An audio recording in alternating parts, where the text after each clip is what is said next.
নমস্কার বন্ধুরা, আমি আলপনা সিম্পল এর টেস্টিতে আপনাদের সবাইকে স্বাগত। আজকের আমি শেয়ার করব কাচকি মাছের পকোড়া। আমার চ্যানেলে নতুন বন্ধু হলে আমার চ্যানেলটিকে সাবস্ক্রাইব করে পাশে থাকার অনুরোধ রইল। অলরেডি যে বন্ধুরা আমার সঙ্গে আছেন তাদের অনেক অনেক ধন্যবাদ। কাচকি মাছের পকোড়া বানাবার জন্য নিয়ে নিতে হবে কাচকি মাছ, খুব তাজা দেখে। ছোট মাছ, তাই খুব তাজা দেখে কিনতে হবে। আমার যে বন্ধুরা মাছ চেনেন না তাদের জন্য আমি দেখাচ্ছি। এইগুলোকে কাচকি মাছ বলা হয়। আর এর থেকে ছোট ছোটও পাওয়া যায়, বাজারে কিনতে পাওয়া যায়। আমি 200 গ্রাম কাচকি মাছ নিয়েছি আর দিয়ে দেব 2টো মিডিয়াম সাইজ পেঁয়াজ কেটে রেখেছিলাম, আর 6টা কাঁচা লঙ্কা কেটে রেখেছিলাম, আর ধনিয়া পাতা একগুচ্ছ কেটে দিয়ে দিলাম। 1 টেবিল চামচ চালের গুঁড়ো আর 3 টেবিল চামচ বেসন নিয়ে নিলাম। স্বাদ অনুসারে লবণ নিয়ে নেব।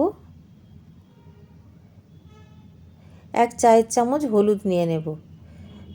যেহেতু মাছ আছে তাই হলুদটা একটু বেশি নিলাম। 1 চায়ের চামচ চিনি দিলাম। এখন আলতো হাতে আস্তে আস্তে করে সব কিছু মিশিয়ে নিতে হবে। বেশি চাপাচাপি করে যদি আমরা মেশাতে যাই তাহলে মাছগুলো নষ্ট হয়ে যেতে পারে। সেই জন্য আলতো হাতে এইভাবে ভালোভাবে সব কিছু মিশিয়ে নিলাম। এখন আমি মিশিয়ে নিয়েছি, রেখে দেব। গ্যাস জ্বালিয়ে কড়াই বসিয়ে দেব। দিয়ে দেব সরষের তেল। ডুবিয়ে ভাজা যাবে তেমন সরষের তেল দিতে হবে।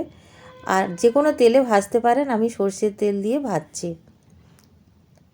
এখন আমি বড়াগুলো এইভাবে একটু চ্যাপটা চ্যাপটা করে বা পকোড়াগুলো চ্যাপটা চ্যাপটা করে তেলের মধ্যে ছাড়তে থাকবো।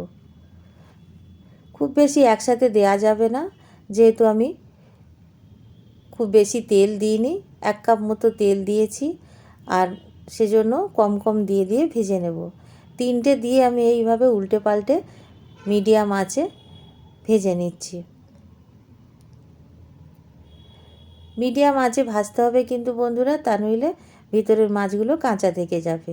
দেখুন কত সুন্দর দেখতে হয়েছে, কালারটা কত সুন্দর এসছে, আর খুব মুচমুচে হবে। চালের গুঁড়ো দেওয়াতে ভীষণ ক্রিস্পি হবে, সেজন্য খেতেও খুব ভালো লাগে। আর আমি বাকিগুলোও একইভাবে ভেজে নেব। এই শীতকালে যদি আমরা বেশি বেশি করে একটু ধনেপাতা দিয়ে এইভাবে মাছের পকোড়া যদি বানিয়ে নিতে পারি, খুবই ভালো লাগবে। এমনিতেই ছোট মাছ খাওয়া সবসময় সবাই বলেন উপকারী আছে, তো আমরা নানাভাবে এই ছোট মাছগুলো খেতে পারি। এই পকোড়া বানিয়ে খেলে খুব সুন্দর লাগে খেতে, আর খুব মুচমুচে হয়।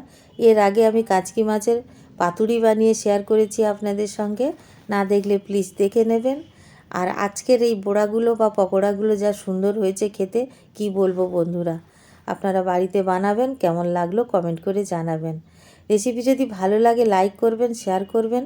নতুন বন্ধু হলে সাবস্ক্রাইব করতে ভুলবেন না যেন।